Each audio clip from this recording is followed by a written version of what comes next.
فرد صمد عن صفة الخلق بريئون رب أجلي خلق الخلق كمالا رب أجلي خلق الخلق كمالا لا ضد ولا ند ولا حد لمولاه لا ضد ولا ند ولا حد لمولاه الآن كما كان ولم يلق زوالا الآن كما كان ولم يلق زوالا الحمد لله محترم حاضرين আমি শুরুতেই বলেছিলাম আল্লাহ রাসূল সাল্লাল্লাহু আলাইহি ওয়াসাল্লামের একখানা হাদিসের টুকরা তেলাওয়াত করেছি। এই হাদিসের মধ্যে আল্লাহ রাসূল সাল্লাল্লাহু আলাইহি ওয়াসাল্লাম বলেছেন, দুনিয়ার মধ্যে যত শ্রেষ্ঠতম জায়গা উত্তম জায়গা রয়েছে ওই সমস্ত জায়গাদের মধ্যে সবচেয়ে শ্রেষ্ঠতম জায়গা হচ্ছে মসজিদ। মসজিদ এটা আল্লাহ পাক রব্বুল আলামিনের ঘর। আর দুনিয়ার মধ্যে সবচেয়ে যত নিকৃষ্টতম জায়গা আছে ওই সমস্ত জায়গাদের মধ্যে সবচেয়ে নিকৃষ্টতম জায়গা হচ্ছে বাজার। মুহতারাম হাজিরিন, গত জুমায় আলোচনা চলছিল যুগে যুগে ইহুদিদের ষড়যন্ত্র এবং চক্রান্ত সম্পর্কে।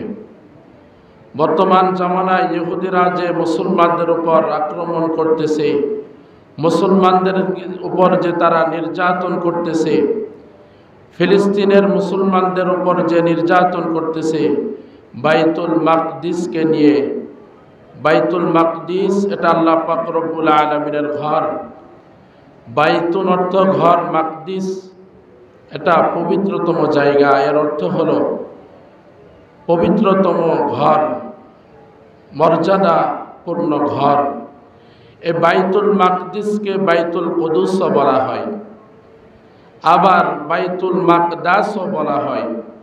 এই সবগুলোর অর্থ হচ্ছে পবিত্রতম ঘর। মুহতারাম হাজিরিন, আল্লাহ রসুল জনাব মুহাম্মদুর রাসূলুল্লাহ সাল্লাল্লাহু আলাইহি ওয়াসাল্লামকে এক সাহাবী জিজ্ঞাসা করলেন, ইয়া রাসূলুল্লাহ, দুনিয়ার মধ্যে সর্বপ্রথম কোন ঘর আল্লাহ পাক রব্বুল আলামিন বানিয়েছিলেন? আল্লাহ রসুল সাল্লাল্লাহু আলাইহি ওয়াসাল্লাম বলেন, দুনিয়ার মধ্যে সর্বপ্রথম ঘর হচ্ছে বাইতুল্লাহ শরীফ। এরপর আল্লাহ রসুল সাল্লাল্লাহু আলাইহি ওয়াসাল্লামকে ওই সাহাবী জিজ্ঞাসা করেন, ইয়া রাসূলুল্লাহ, এর পরের কোন ঘর আল্লাহ পাক রব্বুল আলামিন বানিয়েছিলেন? আল্লাহ রসুল সাল্লাল্লাহু আলাইহি ওয়াসাল্লাম বলেন, এর পরের যেই ঘর আল্লাহ পাক রব্বুল আলামিন বানিয়েছিলেন সেই ঘর হচ্ছে বাইতুল মাকদিস। ফিলিস্তিনে যে বাইতুল মাকদিস রয়েছে, মসজিদুল আকসা, এই ঘর। এরপর আল্লাহ রসুল সাল্লাল্লাহু আলাইহি ওয়াসাল্লামকে জিজ্ঞাসা করলেন, ইয়া রাসূলুল্লাহ, এই দুই ঘরের মাঝে, এই দুই ঘর নির্মাণের মাঝে ব্যবধান কতটুকু, কি পরিমাণ সময় ব্যবধান? আল্লাহ রসুল সাল্লাল্লাহু আলাইহি ওয়াসাল্লাম বলেন, 40 সানাতান, 40 বৎসর ব্যবধান। সর্বপ্রথম আল্লাহ পাক রব্বুল আলামিন এই দুনিয়ার জমিনে আল্লাহ পাক রব্বুল আলামিনের ঘর বাইতুল্লাহ শরীফ নির্মাণ করেছিলেন ফেরেশতাদের মাধ্যমে। এর 40 বছর পর আবার আল্লাহ পাক রব্বুল আলামিন দুনিয়ার জমিনে দ্বিতীয় মসজিদ নির্মাণ করেছিলেন, সেটি হচ্ছে বাইতুল মাকদিস, মসজিদুল আকসা। মুহতারাম হাজিরিন, এই মসজিদুল আকসা, এই ঘর অত্যন্ত বরকতপূর্ণ ঘর। অত্যন্ত বরকতপূর্ণ মসজিদ হচ্ছে মসজিদুল আকসা।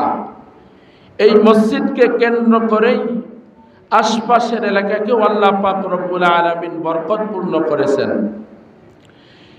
এই মসজিদুল আকসার চতুর্দিকে 80 জন নবী তারা জমিনের নিচে শুয়ে আছেন। আল্লাহ পাক রব্বুল আলামিনের প্রেরিত 80 জন পয়গাম্বর দুনিয়ার জমিনে ওই মসজিদের আকসার চতুর্দিকে তারা শুয়ে আছেন, তাদের কবরস্থান।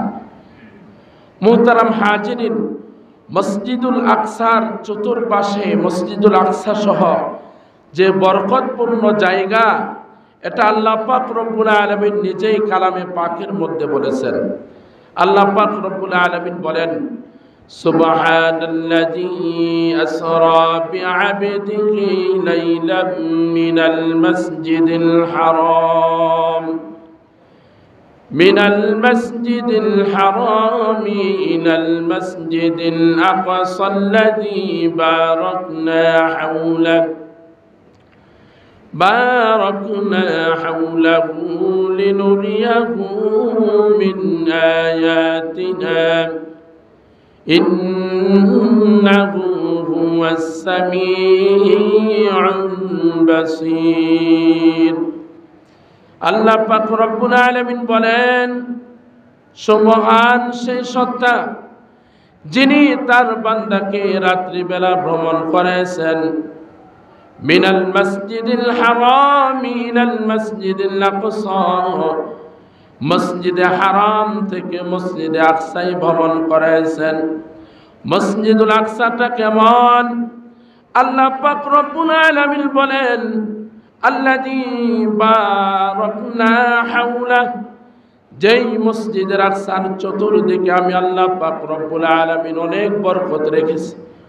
লিনুরিয়াহু মিন আয়াতিনা, আর আমি আমার হাবিব জনাবে মুহাম্মদুর রাসূলুল্লাহ সাল্লাল্লাহু আলাইহি ওয়াসাল্লামকে যে সফর করেছিলাম, মেরাজের সফর, এই সফর করানোর উদ্দেশ্য ছিল যাতে করে আমি আমার হাবিব জনাবে মুহাম্মদুর রাসূলুল্লাহ সাল্লাল্লাহু আলাইহি ওয়াসাল্লামকে আমার কিছু নিদর্শন দেখাতে পারি। ইন্নাহু হুয়াস সামিউল বাসীর। আল্লাহ পাক রব্বুল আলামিন বলেন, নিশ্চয় আল্লাহ পাক রব্বুল আলামিন সব কিছু শুনেন এবং দেখেন। এই আয়াতের দ্বারা বোঝা যায় যে মসজিদুল আকসা সহ এবং তার চতুর্দিকে যত জমিন রয়েছে সব কিছুকে আল্লাহ পাক রব্বুল আলামিন অত্যন্ত বরকতপূর্ণ জমিন হিসেবে সৃষ্টি করেছেন। অন্য আয়াতের মধ্যে আল্লাহ পাক রব্বুল আলামিন বলেন,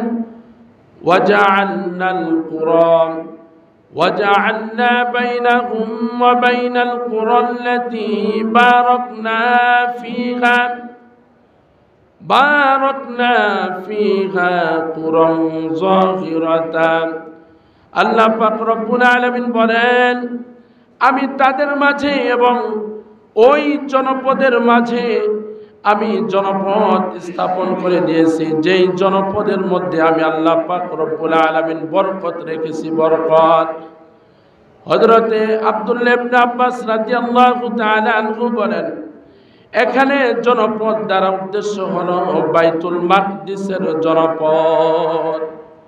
এই আয়াত সমূহ দ্বারা বোঝা যায় যে আল্লাহ পাক রব্বুল আলামিন মসজিদুল আকসা এবং মসজিদুল আকসার চতুর্দিকের ভূমিকে অত্যন্ত বরকতপূর্ণ ভূমি হিসেবে আল্লাহ পাক রব্বুল আলামিন সৃষ্টি করেছেন। তৃতীয় বিষয় হলো মসজিদুল আকসা, এটা মর্যাদার দিক থেকে তৃতীয়তম মর্যাদাপূর্ণ মসজিদ। দুনিয়ার মধ্যে সবচেয়ে মর্যাদাপূর্ণ মসজিদ, ইসলামের দৃষ্টিকোণ থেকে সবচেয়ে মর্যাদাপূর্ণ মসজিদ হলো মসজিদুল হারাম, যা মক্কাতুল মুকাররমায় বিদ্যমান। এরপরের মর্যাদা সম্পূর্ণ মসজিদ হচ্ছে মসজিদুল নববী, যা মদিনাতুল মুনাওয়ারায় বিদ্যমান। এরপরের মর্যাদাপূর্ণ মসজিদ হচ্ছে মসজিদুল আকসা, যা ফিলিস্তিনের জেরুজালেমের নগরে বিদ্যমান। মুহতারাম হাজিরিন, আল্লাহ রসুল সাল্লাল্লাহু আলাইহি ওয়াসাল্লাম হাদিস শরীফের মধ্যে বলেছেন, আল্লাহ রসুল সাল্লাল্লাহু আলাইহি ওয়াসাল্লাম বলেছেন যে কেউ যদি সফর করতে চায়, তার উচিত হলো সে যেন 3টা মসজিদে সফর করে। আল্লাহ রসুল সাল্লাল্লাহু আলাইহি ওয়াসাল্লাম বলেন, এক নাম্বার মসজিদ হলো মসজিদুল হারাম, 2 নাম্বার হলো মসজিদুল নববী, 3 নাম্বার হলো মসজিদুল আকসা। কেউ যদি সফর করতে চায় সে যেন এই 3টা মসজিদেই সফর করে। মুহতারাম হাজিরিন, এই হাদিসের দ্বারাও বোঝা যায় যে মসজিদুল আকসা ইসলামের দৃষ্টিকোণ থেকে অত্যন্ত গুরুত্বপূর্ণ মসজিদ। চতুর্থতম বিষয় হচ্ছে মসজিদুল আকসা, এটা আল্লাহ রসুল সাল্লাল্লাহু আলাইহি ওয়াসাল্লাম বলেছেন যে এই মসজিদুল আকসা ছিল এক সময় মুসলমানদের কিবলা। এর দ্বারাও বোঝা যায় যে মসজিদুল আকসার গুরুত্ব অত্যন্ত বেশি। আল্লাহর হাবিব জনাবে মুহাম্মদ রাসূলুল্লাহ সাল্লাল্লাহু আলাইহি ওয়াসাল্লাম বলেছেন,